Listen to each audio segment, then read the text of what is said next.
күн қымбатты көрермендер, бүгін біздер ұлт қазынасы атты жобамыздың алғашқы түсіріліміне Егіндібұлақ ауылына келдік. Жергілікті адамдардың айтуы бойынша Егінді Париж ауылы.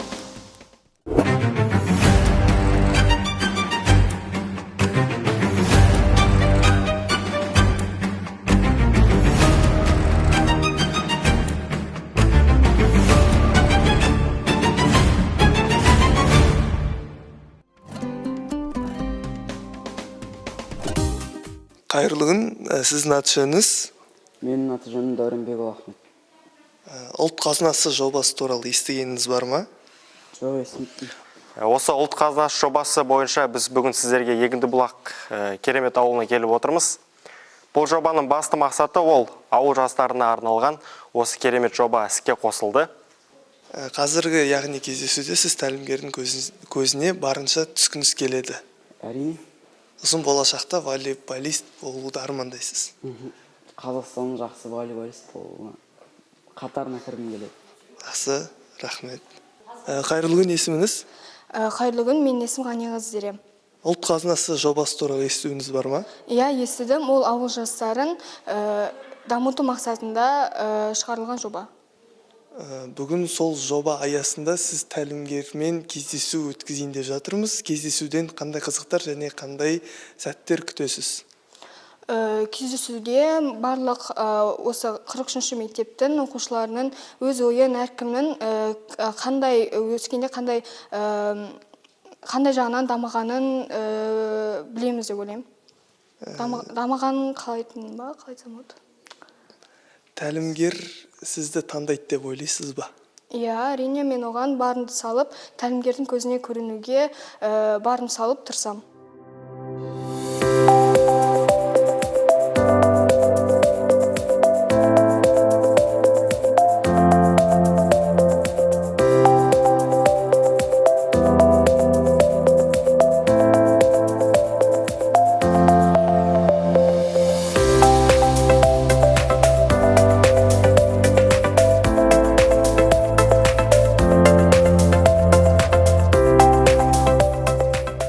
Міне бүгін Егіндібұлақ ауыл жастарымен кездесу аясында Мирас ауыл жастарына тапсырма берді. Біздің Егіндібұлақ ауылына қандай жоба керек деп. Қазір жастар 4 командаға бөлініп, ауылға не керек, сондай жоба жайлы ойланып, өз ойларын қағазға жазып жатыр.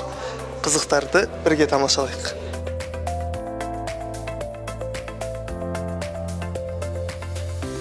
Бізде әзірге бірінші команда өте мықты жұмыс жасауда. Біреулеріңізден сұрайыншы, қандай жоба жасап жатсыздар? Қандай жоба жасап жатсыздар? Мынау білмейді, Мирас, өтірік. Ойнайтым. Туризм, жастарды жұмыспен қамту, спорт саласы, тағы да ауылдың мәдениетін, тарихын, тағы да басқаларды жазып жатыр. Достар, мен керемет креатив көріп тұрмын. Жасыл ел деген сөзді жасыл фломастермен жазып қойыпты жастар. Міне, креатив осындай болу керек.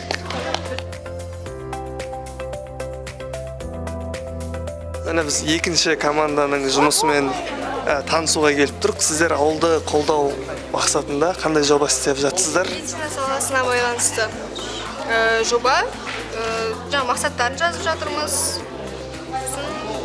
Сіздерде тек медицина айналасыз. Жақсы, керемет. Ауыл жастарының креативына қызығушылығымызды одан сайын арттырып, 4-ші командаға келдік. Сіздер ауылды дамыту мақсатында қандай жоба жасап жатсыздар?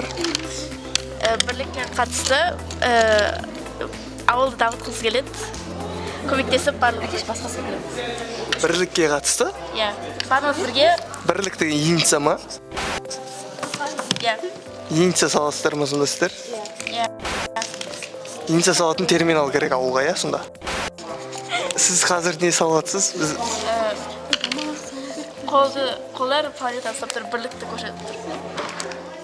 Қол ұстай алмайды, планета өтсе жатыр да, алдап жатыр бізді. Аяқты алдап жатыр. Жастар өте керемет жұмыс жасап жатыр. Өзіміз көзбен көріп жатырмыз. Міне соңғы бір командаға келіп, ауылды дамыту мақсатында қандай жоба жасап жатсыздар?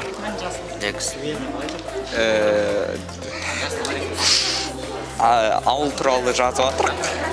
Ауыл туралы ауылды дамыту керек. Иә, толықтай дамыту. Ол үшін не керек? Не жазып жатсыздар? Примерно. Табиғатты таза. Экологияны дұрыстау керек, сосын Саялай беру керек. Ой, саяси дамыту керек. саяси дамыту керек. Жақсы, жұмыстарыңызға сәттілік. Мен мешайт етпей осы жерде тұра тұрайын онда.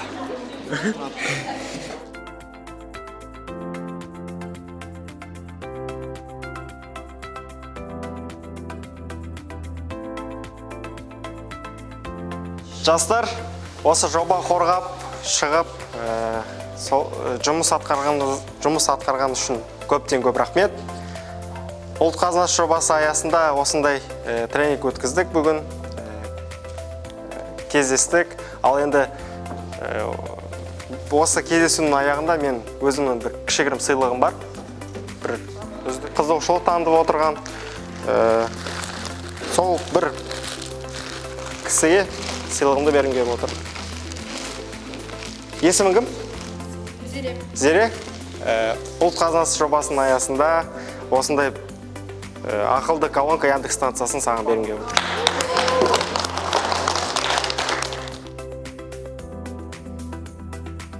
Бүгін міне жобамыздың ең жас тәлімгері Мирас Қасымда жаңа ғана Егіндібұлақ жастарымен кездесуден шығып отырмыз. Өзіне шәкірт болуға жасты көре алдың ба жастардың арасынан? Бүгін мен кесте бойынша Егіндібұлақ қалды мекеніне келдік. Кездесу барысында балалар жоба қорғаған болатын. Жоба нәтижесінде бір-екі шәкіртті көрген болатынмын. Алдағы уақытта сол балалармен жұмыс атқарамын деп ойлаймын. Қымбат көрермендер, бүгін Егіндібұлақ ауылымыздағы түсірілім аяқталды. Бізді мына Егіндібұлақтың әсем табиғаты таңғалдырды және халқының қонақжайлығы таңғалдырды. Егіндібұлақ ауылының жастары өте креативті екен. Бір ауылдарының болашағына шын уайымдайтыны көрініп тұр. Сол жастар осы ауылды көркейтеді деген сенімдеміз.